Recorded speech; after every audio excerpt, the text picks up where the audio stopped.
Haut dans les montagnes, niché entre des pics imposants et des forêts murmurantes, se trouvait un village épargné par le temps.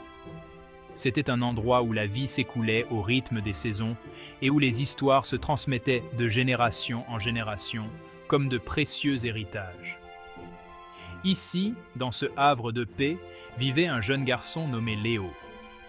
Léo était connu dans tout le village pour son talent exceptionnel avec le diabolo. D'un mouvement de poignet et avec une lueur espiègle dans les yeux, il pouvait envoyer la bobine de bois voler dans les airs, dessinant des motifs invisibles sur le ciel azur. Le diabolo dansait au gré de ses commandes, tournoyant et virevoltant dans un ballet hypnotique de mouvements et de couleurs. Les villageois se rassemblaient souvent sur la place, le visage partagé entre l'admiration et l'enchantement, tandis que Léo transformait l'ordinaire en extraordinaire. Pour eux, il n'était pas qu'un garçon jouant avec un jouet, il était un artiste peignant des émotions à chaque lancer et rattrapé. Le diabolo était bien plus qu'un jouet pour Léo. C'était un lien tangible avec son passé, un cadeau précieux de ses parents qui n'étaient plus à ses côtés.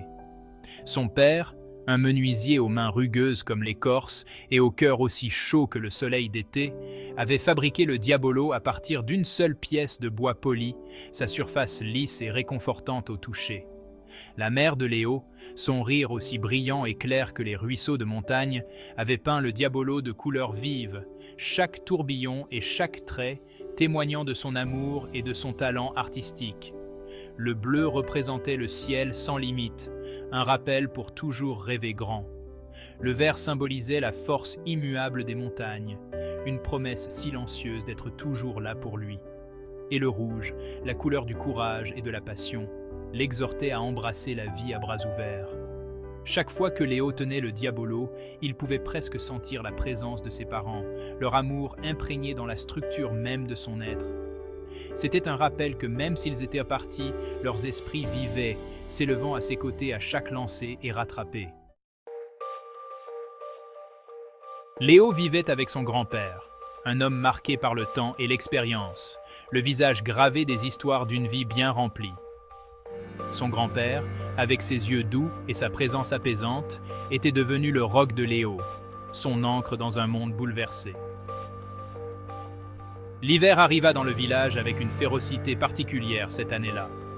La neige tombait sans relâche, enveloppant les montagnes d'un épais linceul blanc. Le vent hurlait comme une banshee, faisant trembler les fenêtres et donnant des frissons dans le dos même aux âmes les plus courageuses. C'est au cours de cet hiver impitoyable que le grand-père de Léo tomba malade. Une toux persistante secouait son corps frêle et ses yeux autrefois brillants se couvrirent d'un voile de douleur. Le médecin du village, le visage empreint d'inquiétude, lui rendait fréquemment visite, mais malgré tous ses efforts, l'état du vieil homme empirait de jour en jour. La peur rongeait le cœur de Léo comme un rongeur persistant, menaçant de le consumer entièrement. Il se sentait perdu et seul, à la dérive dans un océan d'incertitude. Jongler, autrefois source de joie et de connexion avec ses parents, devint un moyen d'échapper à l'emprise suffocante du chagrin. Heure après heure, Léo se tenait dans la cour enneigée, le diabolo comme une tache de couleur sur le fond blanc immaculé. Chaque lancé et rattrapé était une prière silencieuse, un plaidoyer désespéré pour le rétablissement de son grand-père.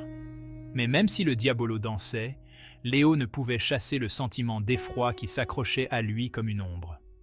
Le silence de la maison, rompu seulement par le crépitement du feu et la respiration laborieuse de son grand-père, était assourdissant. Léo aspirait au rire chaleureux de son grand-père, à sa présence réconfortante, mais la maladie du vieil homme lui avait volé sa voix, ne laissant qu'un vide qui résonnait dans toute la maison.